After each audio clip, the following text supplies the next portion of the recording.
I'm Jennifer Lay from the Riverside BIA, and I'm just going to do a little introduction before we hand it over to Jessica, who's the artist for the Serenity Experience. So welcome, everyone. I'd just like to start off with a land acknowledgement. The City of Toronto acknowledges we are on this traditional territory of many nations, including the Mississaugas of the Credit, the Anishinaabe, the Chippewa, the Haudenosaunee, and the Wendat peoples. And it's now home to many diverse First Nations, Inuit, and Métis peoples. So I'd really like to do a short introduction to Jessica and the Serenity Experience in Riverside, and then hand it right over to Jessica. So Jessica Lin, she's a Toronto-based visual artist, known for her whimsical abstract landscapes and that she creates with her photographs. And Jessica has adapted one of these pieces into an immersive installation called the Serenity Experience. Since its debut in November 2018, this installation has evolved and been exhibited in a range of locations, including her solo show at the Artist Network Gallery and at FIAP in Paris, France. The latest version is currently here, and it occupies 115 linear feet of storefront space along Queen Street East in our own neighborhood of Riverside, Toronto. And this version of the project has many interactive elements, which we will talk about later in the workshop. These virtual workshops just being one part of that. And the installation as a whole, the Serenity Experience, grew out of Jessica's inquiries into what triggers our brains to feel calmness and happiness. And as I mentioned, it's part of a larger experiment into how we can deliberately harness this to increase our own sense of well-being. And right now, she's going to share with us a bit about the background, inspiration, and research behind that. And of course, you can use these ideas to empower yourself to feel happier, even in a pandemic. So without further ado, just handing it over to Jessica. Hi, everybody. Thank you for joining us today. So I'm going to do a quick PowerPoint presentation and talk through previous versions of this installation and the reasons why I chose the elements that I did. And then we're going to talk about how can you adapt this into your own home. I've done, I think, 7 different versions, and each place has been, I've had more or less degrees of control over what I had in terms of my surrounding, or could I control the lighting, or what I was bringing had to fit into carry-on luggage, etc. So, and I'm very confident we can make something that's going to work in your house. So that's what today's all about, and it's going to be fun.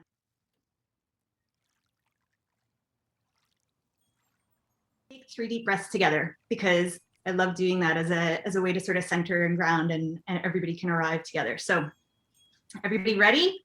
We're going to do in through the nose and out through the mouth all together. Okay. In through the nose, breath 1. And out. In. Out. And in.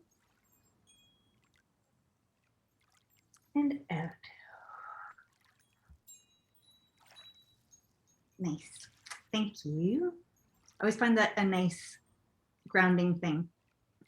Okay, so I am on speaker view, and I'm going to screen share.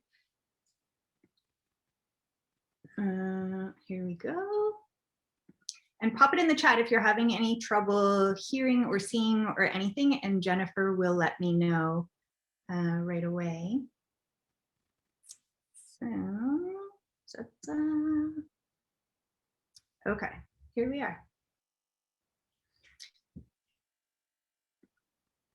Oh yeah, this is the prize pack. I took a picture of everything that we're including in it so you guys could see. So there's the some larger beads, a whole bunch of different assorted smaller beads. This light does this, it's called a kaleidoscope light. It does this crazy, it makes it feel kind of like you're underwater in your living room. which is cool. And we used those in the windows in Riverside in the installation. This one here is a battery powered, so you just put a couple of batteries in it. I think they're AA's. So you can put it anywhere. You can put it above your window, you can put it in a house plant or whatever. So I thought that would be fun and helpful as well. And we're going to draw a winner at the end of the workshop. So this was, just in case you have never seen it, the original piece that I made called Serenity. It's a physical two-dimensional piece of art. It's 5 feet wide by 3 feet high, so it's quite big. It's the first piece I made after I started meditating. It's photography. All my work is photography, layers. So there's 4 different photographs in here that I've taken different parts out of and then layered them on top of each other. 3 of the layers in this piece are water, and water, as it turns out, is very calming and soothing to us and to our brains. And after I made this piece, and the more I sort of interacted with people standing in front of the piece, I realized I wasn't the only one who found it very calming and soothing. It like radiates calm, and because it's so big, you can really get lost in it. It's pretty awesome.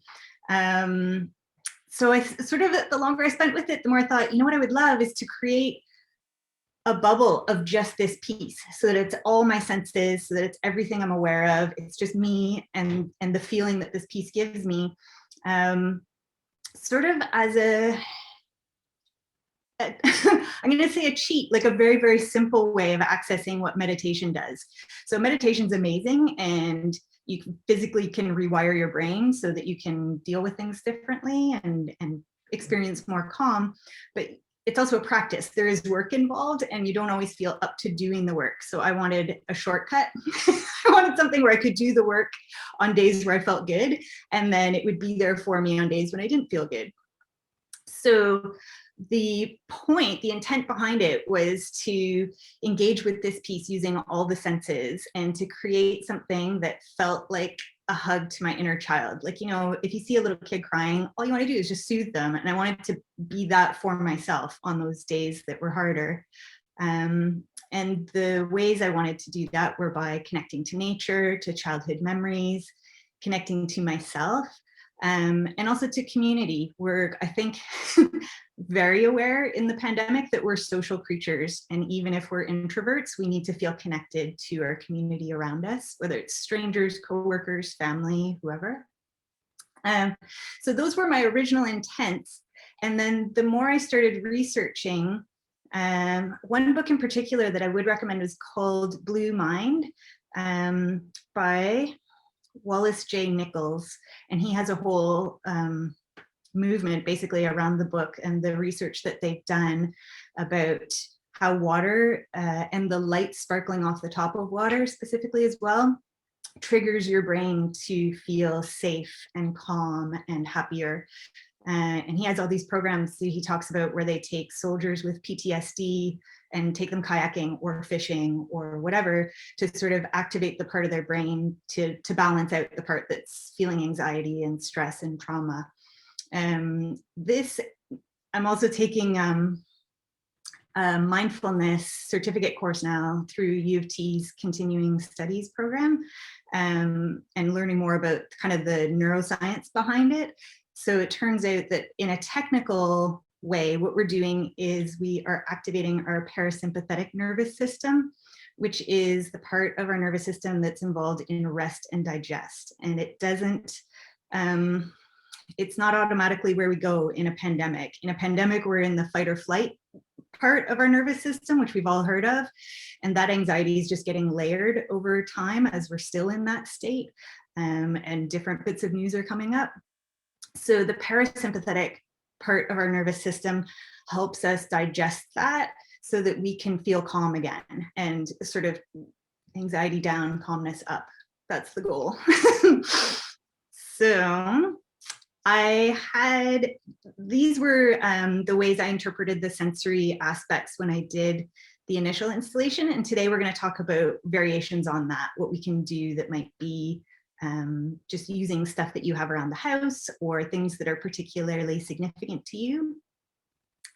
So we've got 4 of the 5 senses, and I'll explain why I didn't bother with taste. So originally, and I'm going to show you a little brief video of what the installation was when I had it set up. It was just a 5 by 8 foot hut. So you literally, like 3 people could fit in it together. And as you came in, you took a pebble out of the little dish and held onto the pebble, which is very grounding. It's also just a nice texture to hold. For sound, I had, as you walked through this curtain of beads and wind chimes. So the beads hit the wind chimes and set them off. And there was also an audio track of waves lapping on the shore. And then sight were the sparkly beads. I also have some behind me here, and I'm going to turn a light on. Well, I can turn. You can probably see if I do that. See how they sparkle? So actually, we'll leave them on. They're nice.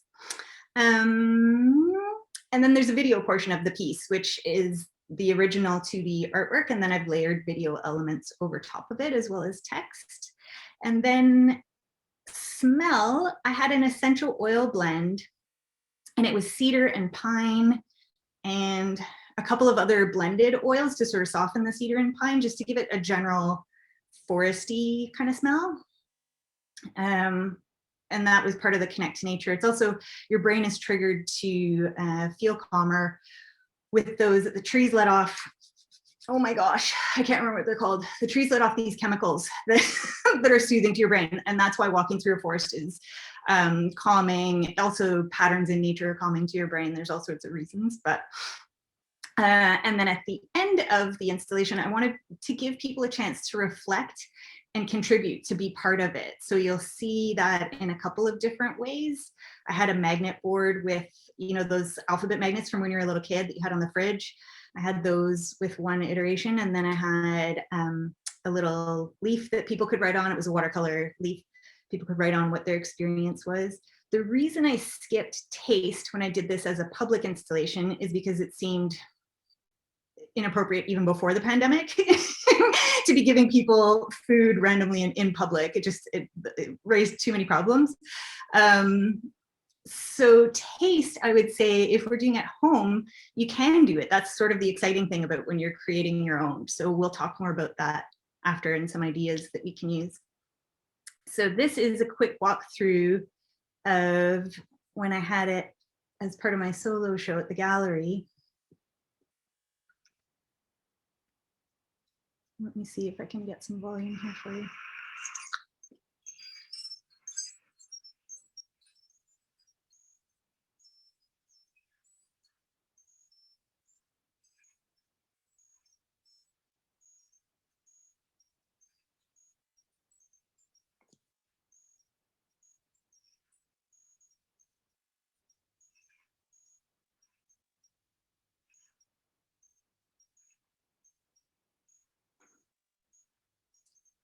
And that's where the essential oils were, just in the little bottles along the bottom. And then I had the branches in them to sort of diffuse the smell of it. And to feel like a little bit of a very sparse representation of a forest as well. Just connect that in. This was, and this I deliberately wanted to show this blanket fort version. This is the one I did in Paris, and I had to do it with found objects at a residency where we didn't really have, it was very bare bones what was accessible to us. So I had to borrow these blankets from some of my friends at the residency. I brought the beaded curtains and the wind chimes with me. My point in showing this is that the version that you make at home doesn't necessarily have to be pretty. In my opinion, this was not a pretty version. So it still did what I wanted it to do, and I'll show you the little video here. But the point is to trigger your brain, right? If it's really important for you to make something that's aesthetically beautiful, then by all means, please do that. But it's not the primary goal. It's more about putting the elements together to make yourself feel good. What I loved in hindsight about the blanket fort version was that that is such a childhood thing. I didn't do that deliberately ahead of time. As I said, there were only so many things I had that I could use, but who hasn't built a fort out of blankets, you know, draped over chairs or couch cushions or something as a kid? So I sort of loved that. Oh, come on back. I love that tie-in too. these were backyard versions. So I did one at my sister's place. She's in rural Eastern Ontario, and we projected it at night. I did not anticipate how bad the mosquitoes would be in that case. It was less serene than I'd hoped, but the daytime version was beautiful. I hung them in the trees. That's obviously not super appropriate this time of year, but just to kind of plant the seed in your head for once it's spring again. And these are two of the windows that we have currently installed with the Serenity Experience in Riverside. One is Dresden and one is eastbound. Let's see. You can see they all have a ton, there are hundreds, thousands of these beads on the strands, and then they're flashing the little blinking lights to kind of activate the twinkle in the beads. And then you can see on the ceiling of this right side one, oh, there it goes, but that's the blue underwatery looking light. And I think that's it. Let me let that one finish.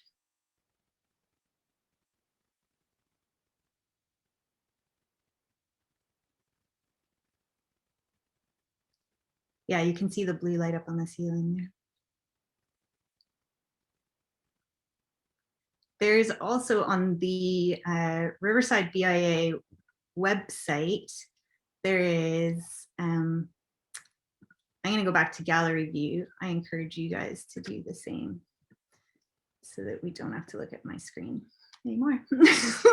Oh, I can also do stop share. Here we go, perfect. Hey, Cooper. This is my nephew, Cooper.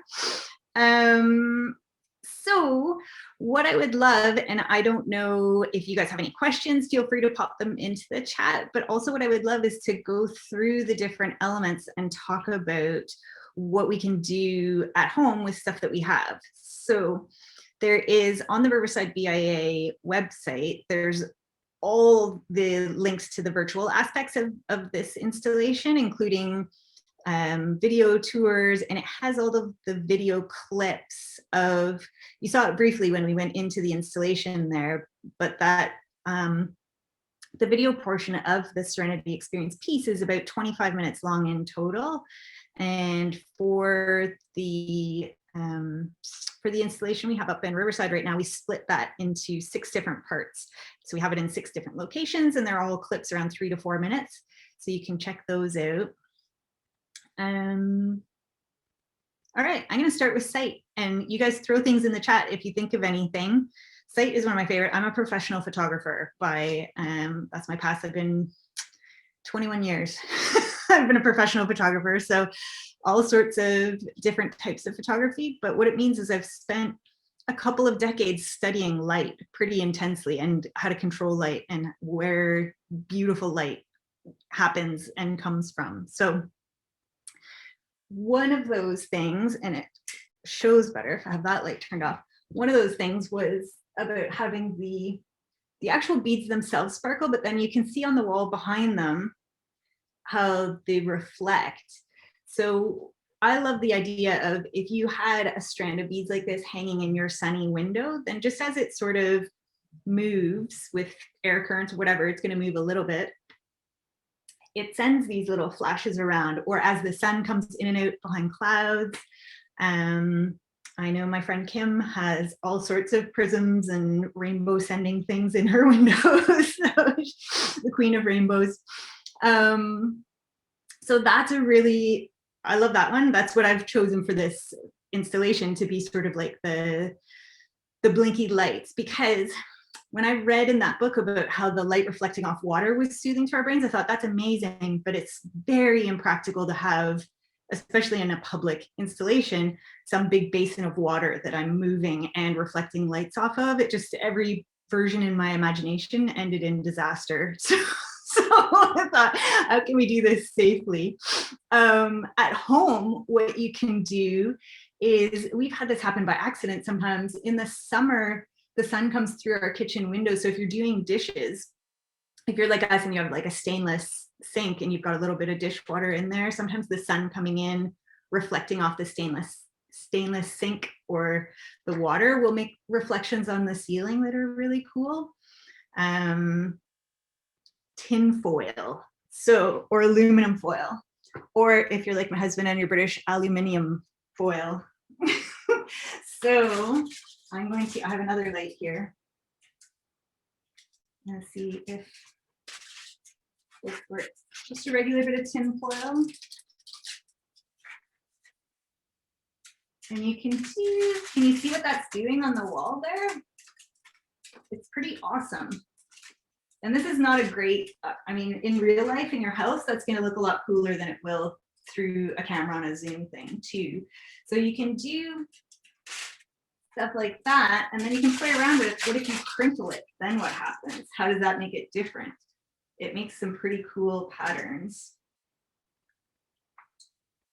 And that excites me. Also, if you did something like that, but put it in water so that it's kind of moving a little bit, anything where you can add a bit of randomness to it, I think is interesting. And I think a huge part of this is just playing, right? It's just experimenting and having fun with it, and really,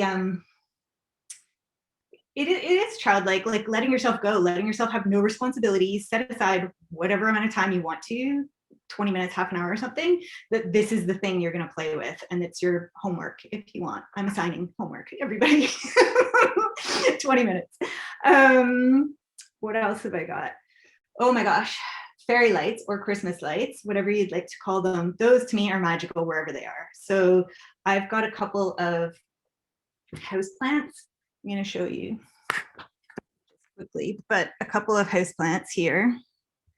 That we have put, let me see if I can turn it on. We've put little Christmas lights in just to kind of, and then they make cool shadows too. I don't know if you can see the shadows, but it's just something different. And I think that's essentially, these activities aren't necessarily going to feel like you're doing something strenuous that's good for your brain. You just have to trust that whatever we're doing is doing the work. It's happening. It's in the background. It can, you know, it's very relaxing. Candles is another favorite on my list. Campfires are great, but you can't start a campfire in the middle of the winter, probably in your house.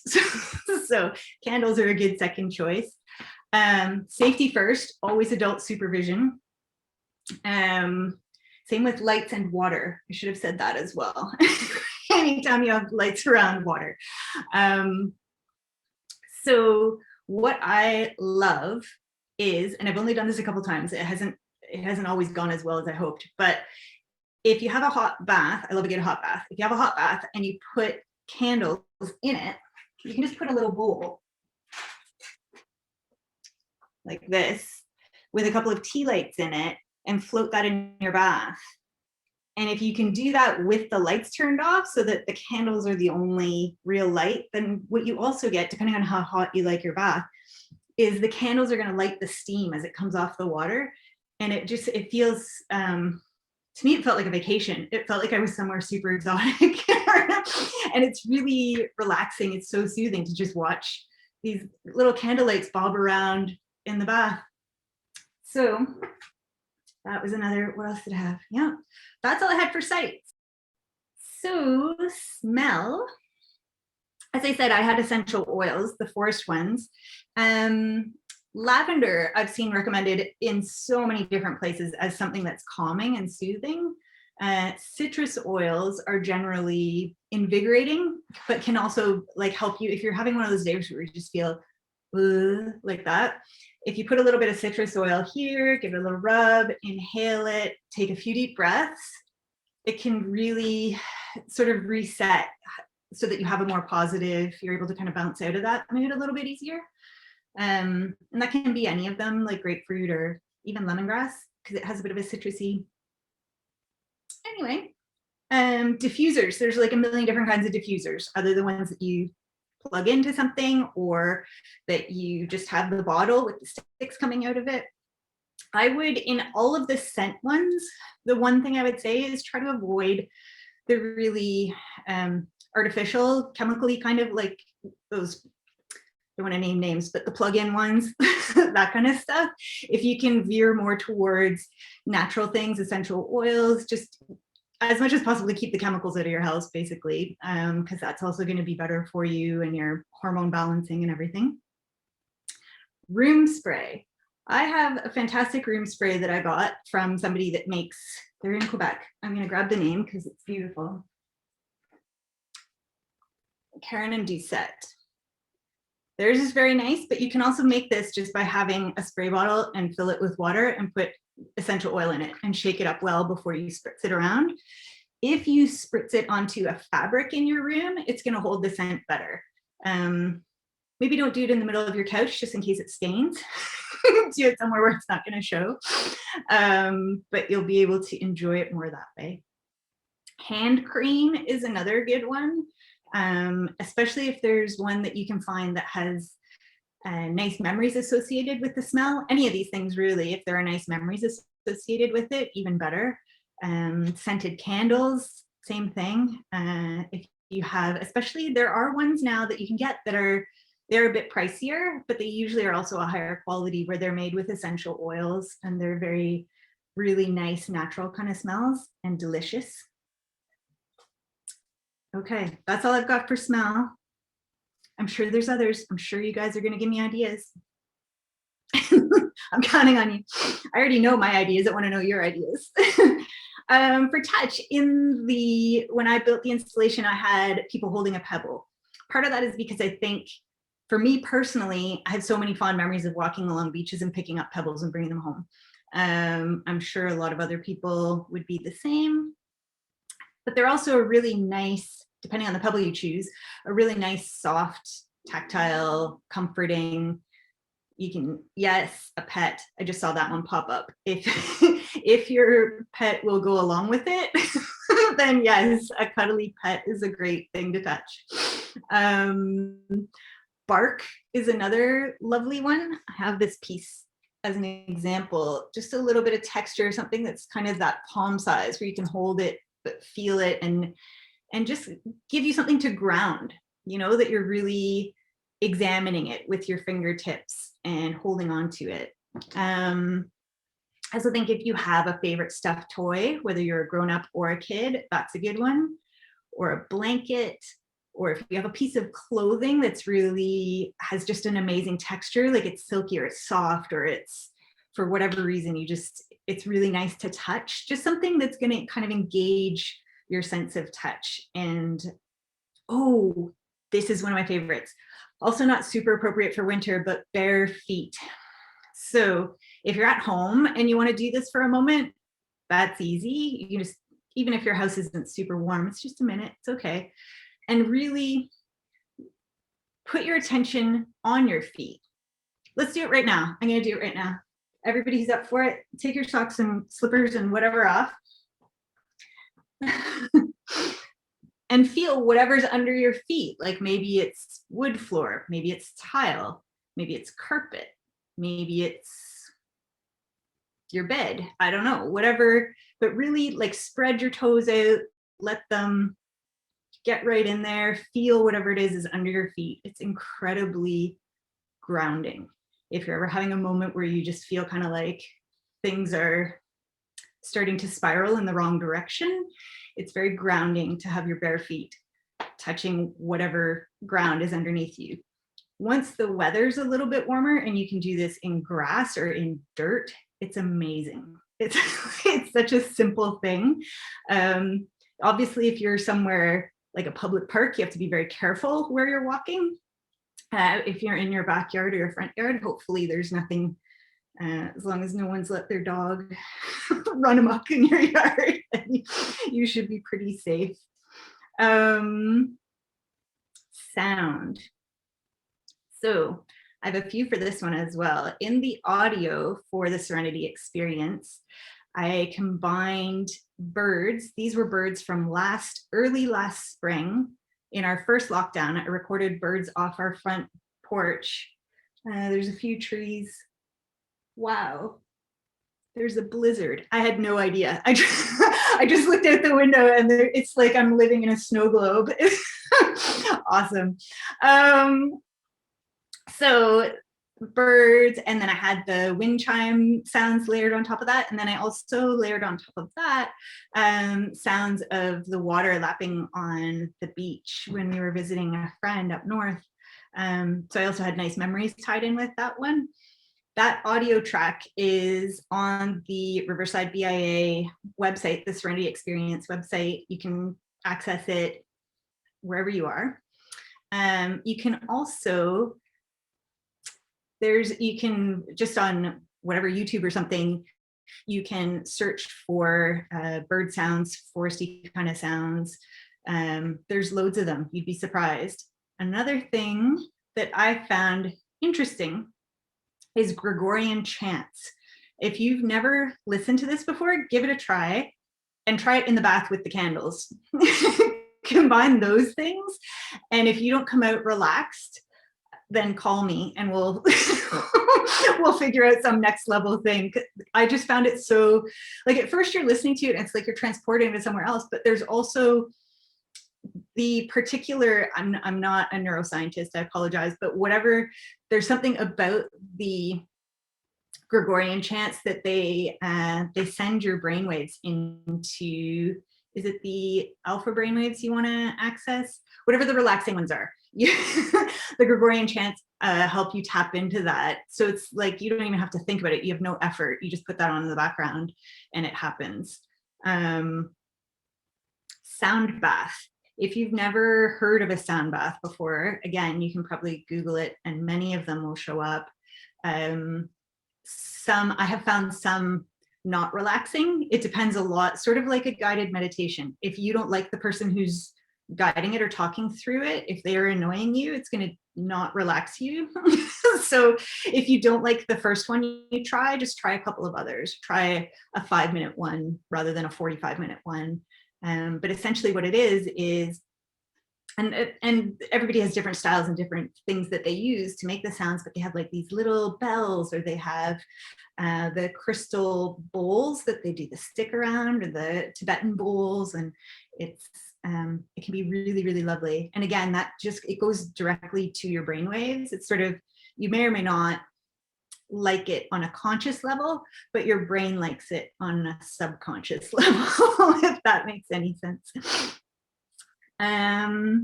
Oh, so this, I mentioned that I have been a photographer for years.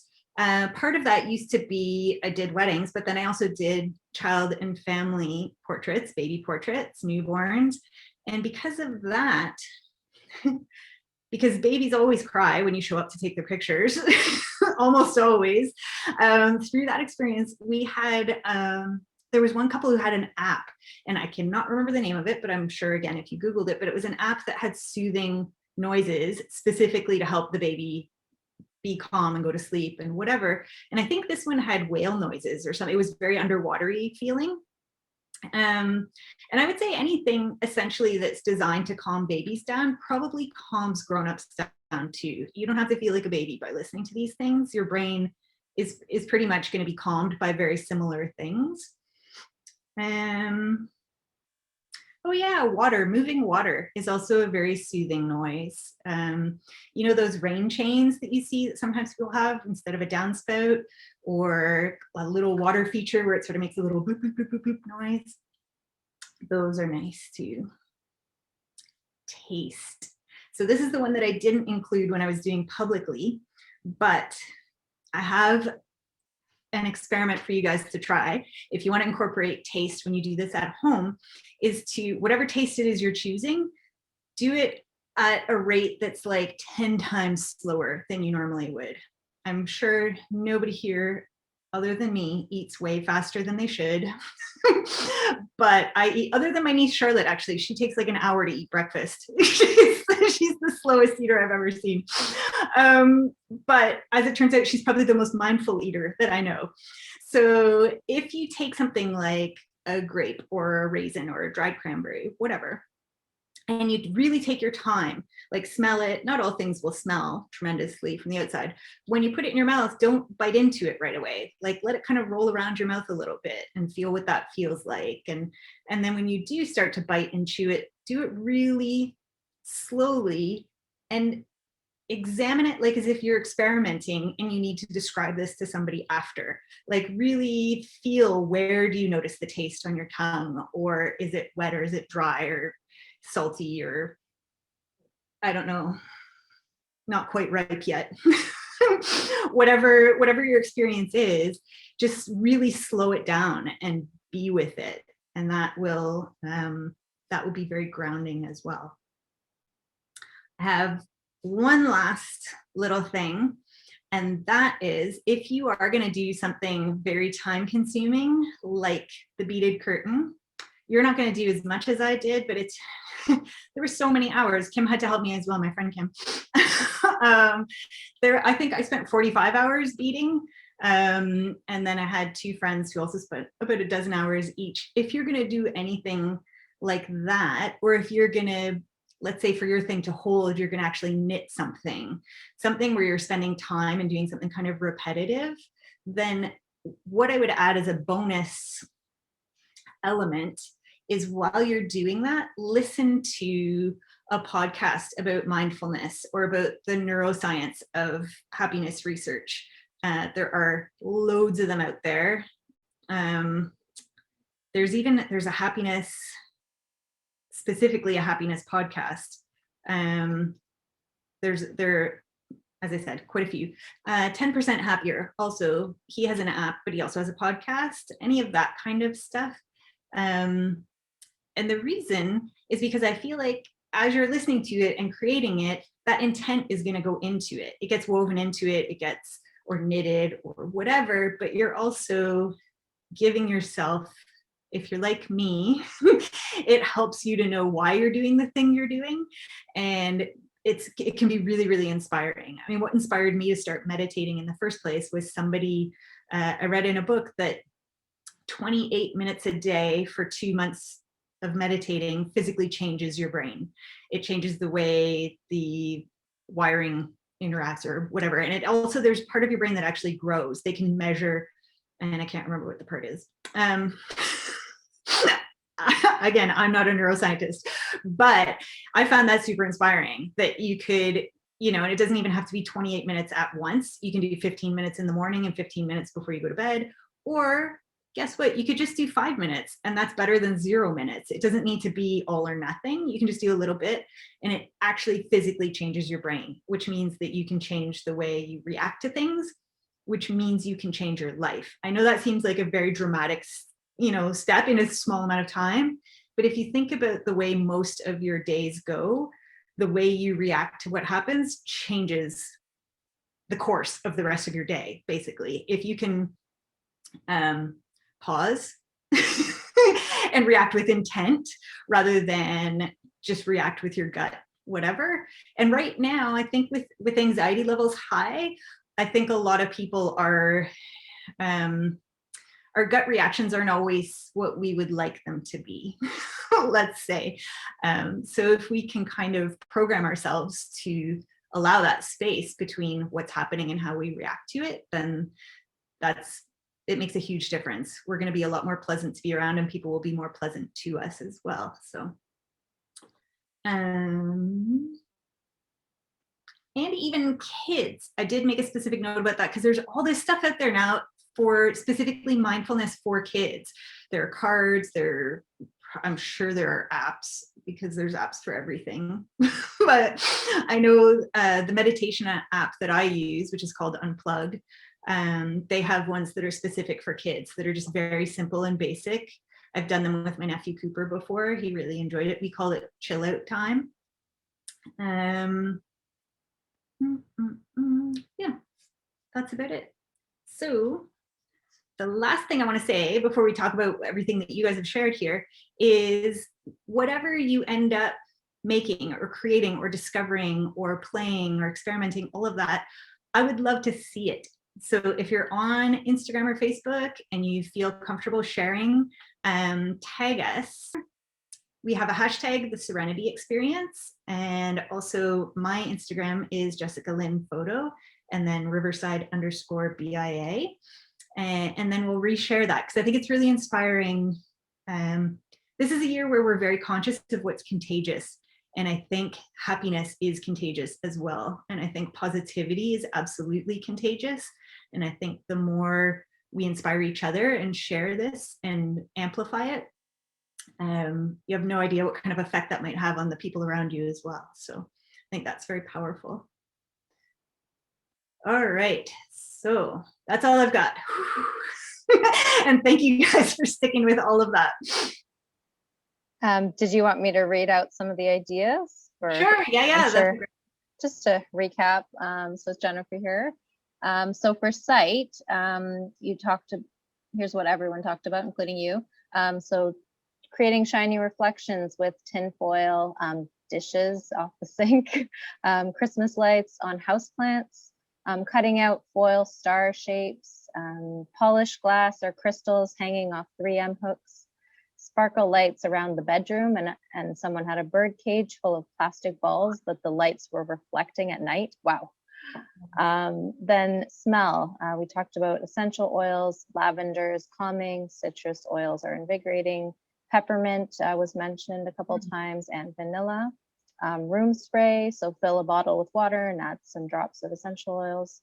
Scented candles such as vanilla or campfire scent, and candles with essential oils being great. Baking brownies, having tea tree oil with eucalyptus and lemon. And then for feel, we had cuddle a pet, touch a pebble, touch bark, pop bubble wrap, a blanket, piece of clothing that you love to touch. Take off your socks and feel what's under your bare feet and help ground you. Do it in dirt or grass or sand, and have a weighted blanket. And then for sound, we talked about bird sounds, wind chimes, Gregorian chants, sound machine. There's free apps such as Calm and Unplugged, rain sticks, sound bath, children's toys that have lights and sounds, such as someone had a turtle that did that. And then taste, just tasting things really slowly, taking your time to notice the taste. So there weren't per se questions in the chat, but lots of amazing ideas. Awesome.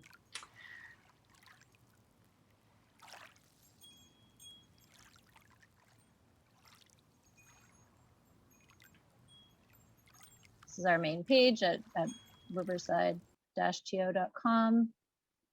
And then you just kind of go to happenings, the Serenity Experience. And you can see, you can click on each of these little squares. So when you click on this, you hear the soothing sounds. You can listen with your headphones anywhere to that. If you click on virtual tours, you get into the whole map, which has clickable locations where you can see information about each of those locations. You can see pictures, the happiness tip that's on the window. This will bring you to the virtual video experience about the business that it's in, and again about Jessica. So there's lots of information even just on this map. And then you can also, whoops, sorry, I clicked on it again. You can also take part in our scavenger hunt, which is, you do have to download a free app called Goose Chase, but it's really fun because a lot of people are participating and you share your own photos to complete missions. And then at the end, we'll have some prize draws from local businesses. There's also the happiness tips content. So you can see all the different happiness tips that are on the windows that Jessica has shared all together. And then we have, again, the video content kind of on one page. So if you want to click through and see the different virtual tours, there is a full virtual tour, which is 9 minutes. And then there's some shorter ones for each of the locations, which are just a minute and a half usually. We've also got our Serenity schedule, which you may have seen in order to sign up for this workshop. So there's coming up is Jessica's artist talk about the experience. And then there's a mini retreat in March. And she also has a handy recommended reading list, which goes to her website with a number of recommendations. And yeah, that's about it, I think, for this page. There's a couple more things here. But yeah, lots and lots of resources here for you guys to explore. Thanks, everyone, and we hope you'll join us for some of the upcoming things, or just, we'll see you on the virtual scavenger hunt or whatever. So, Awesome. And thank all you right. so much for joining.